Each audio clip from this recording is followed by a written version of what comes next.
Ajmer 1992 sex scandal. Ajmer Bharat के राजस्थान राज्य का एक प्रमुख और ऐतिहासिक नगर है। ये नगर 7वीं शताब्दी में अजय राज सिंह नामक एक चौहान राजा के द्वारा स्थापित किया गया था। ये काफ़ी सुंदर जगह है, बट क्या आपको पता है कि इस अजमेर की गलियों में कई दिल दहला देने वाली घटनाएं छुपी हुई हैं। तो चलिए अजमेर की एक घटना पे गौर डालते हैं। तो इस घटना की शुरुआत होती है एक सेकेंडरी स्कूल से, जिसका नाम था सोफिया सेकेंडरी स्कूल, जो कि एक गर्ल्स स्कूल था। उस स्कूल में बॉयज़ अलाउ नहीं थे, तो लड़कियां खास करके लड़कों से स्कूल के बाहर ही मिला करती थी। वैसे ही एक दिन उस स्कूल की 8th क्लास की एक लड़की एक लड़के से मिली, जिसका नाम फारूक चिश्ती था। फिर ये दोनों रोज़ रोज़ स्कूल के बाहर मिलने लगे एंड इनके बीच दोस्ती हो गई। एंड ये दोस्ती कब प्यार में बदल गई ये पता नहीं चला। और होता है ना, जिससे हम प्यार करते हैं उस पर पूरा ट्रस्ट भी करने लगते हैं। तो उस लड़की के साथ भी ऐसा ही हुआ। उसको फ़ारूक पे पूरा ट्रस्ट हो गया था। हालांकि वो उसे उम्र में बहुत बड़ा था, बट उस लड़की को उस चीज़ से कोई परेशानी नहीं थी। फ़ारूक उस लड़की को अपने साथ बहुत ही कंफर्टेबल फ़ील करा दिया था, बिल्कुल वैसा ही जैसा नॉर्मल कपल्स के बीच में होता है।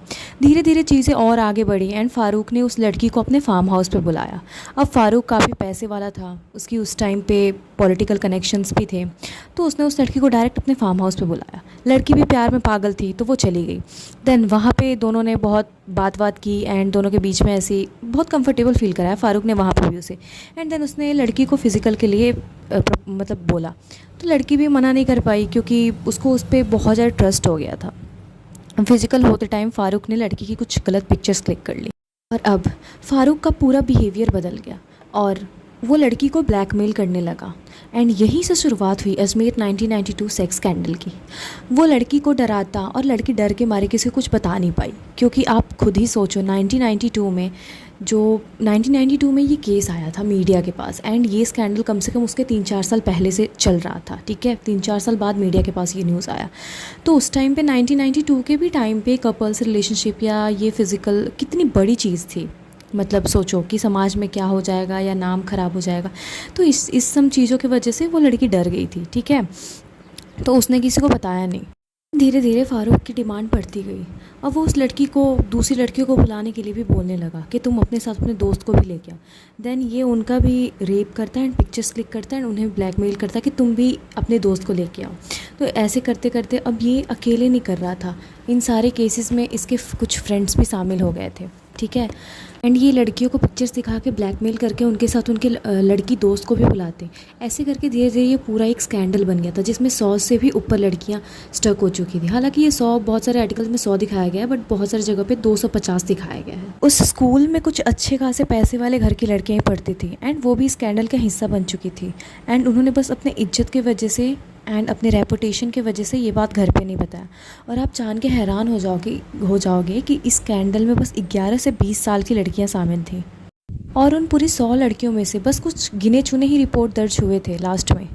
इन 100 से ऊपर लड़कियों में से कुछ 6 या 7 लड़कियों ने प्रेशर में आके सुसाइड कर लिया। साल 1997 दैनिक नवज्योति के न्यूज़पेपर के एक नामी रिपोर्टर थे, जिनका नाम था मनोज सिंह। उनको इस बात का पता चला। फिर उन्होंने इसके बारे में थोड़ी छानबीन की, तो उन्हें सारी सच्चाई मिली या सबूत मिले। एंड फिर उन्होंने इस चीज़ को न्यूज़पेपर में एक आर्टिकल बना के एंड इसे रिपोर्ट कर दिया। ये आर्टिकल रिपोर्ट होने के बाद फ़ारूक ने मदन सिंह का मर्डर करवा दिया, बट उस मर्डर से उसका कोई फ़ायदा नहीं हुआ, क्योंकि ये आर्टिकल पूरे धुएं के जैसे पूरे अजमेर में फैल चुका था एंड इसकी भनक सबको लग चुकी थी। अब सबको इस केस का पता चल ही चुका था, तो अजमेर में अब प्रोटेस्ट स्टार्ट हो गए एंड बहुत दंगे फसाद स्टार्ट हो गए थे। तो फिर पुलिस ने इस केस को इन्वेस्टिगेशन करा और फिर और भी कुछ प्रूफ और सच्चाई बाहर आई। 1992 सितंबर में कुछ 16 सस्पेक्ट्स के नाम दिए गए थे कोर्ट में एंड धीरे धीरे करके उन सस्पेक्ट्स को अरेस्ट किया गया। कुछ तो भाग भी गए थे इंडिया से बाहर। सस्पेक्ट्स पकड़े गए थे, उन्हें उम्र कैद की सज़ा सुनाई गई, बट फिर कोर्ट ने 2001 में उन्हें बेल पास कर दिया। और मेन चीज़, इन सस्पेक्ट्स में से भी फ़ारूक चिश्ती का नाम नहीं था, क्योंकि उसके लॉयर ने उसे पागल या मेंटली अनस्टेबल प्रूफ कर दिया था। इसकी वजह से उसे कोई सज़ा नहीं मिली। पुलिस की इस केस में बहुत लापरवाही की वजह से जो सस्पेक्ट्स थे उन्हें सबूत मिटाने का मौका मिल गया और ये केस बहुत खिंचता चला गया। आखिर 2007 में एक लॉयर ने फ़ारूक को गलत साबित कर ही दिया और उसे फिर जेल हो गई, लेकिन फिर 2013 में उसे रिहा कर दिया गया।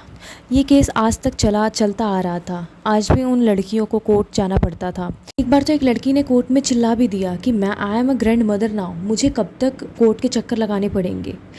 खैर उनका आज 20 अगस्त 2024 को उनका इंतज़ार ख़त्म हुआ, क्योंकि उन सभी दोषियों को आजीवन कारावास की सज़ा सुनाई गई है।